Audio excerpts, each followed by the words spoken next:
आज पुन्हा चौकशीला सगळ्यांनी सामोरं जाणार आहात, कुटुंब सामोरं जाईल, काय प्रतिक्रिया आहे? जय महाराष्ट्र.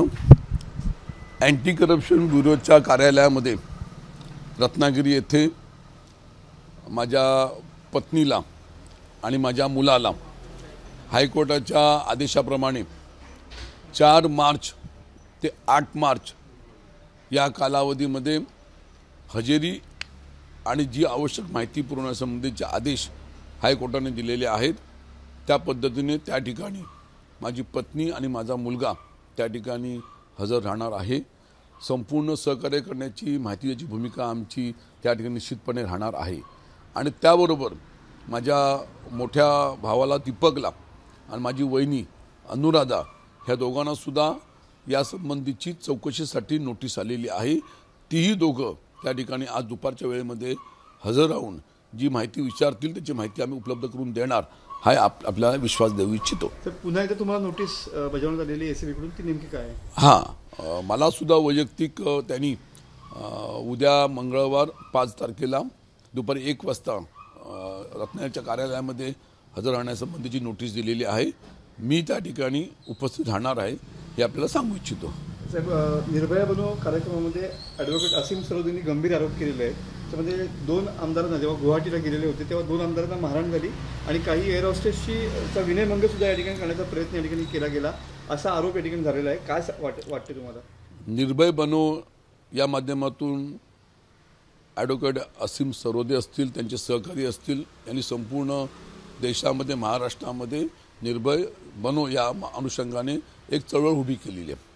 निश्चितपणे ह्या लोकसभेच्या विधानसभेच्या पुढच्या निवडणुकीच्या अनुषंगाने EVM मशीन असेल, इतर अनेक गोष्टी असतील, त्यातल्या अंतर्गत काही गोष्टी असतील त्या जनतेसमोर याव्यात या उद्देशाने कायद्याच्या चौकटी बसून या संबंधीची माहिती द्यायला सुरुवात केलेली आहे.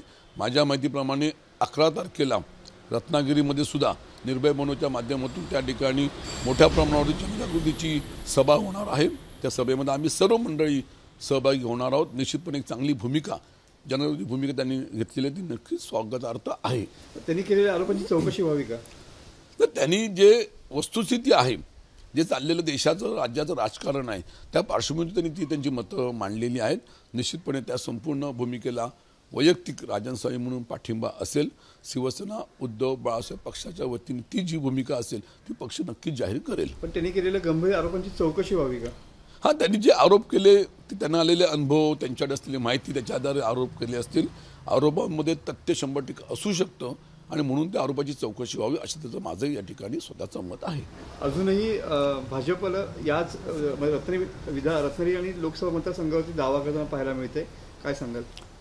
वर्षानुवर्षे या ठिकाणी शिवसेना भाजप युती असताना शिवसेनेचं त्या ठिकाणी उद्धव ठाकरे साहेब गटाचं त्या ठिकाणी उमेदवार होता.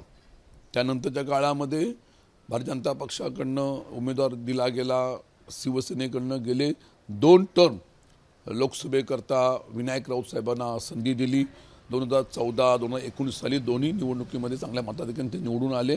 आणि म्हणून आमच्यासमोर भाजपचा उमेदवार येऊ दे, आमच्यासमोर अजितदादा गटाचा उमेदवार येऊ दे आणि आमच्यासमोर शिंदे गटाचा उमेदवार येऊ दे, आम्ही त्यांना आमच्या ठिकाणी निश्चितपणे चांगल्या तऱ्हेची लढत देऊ.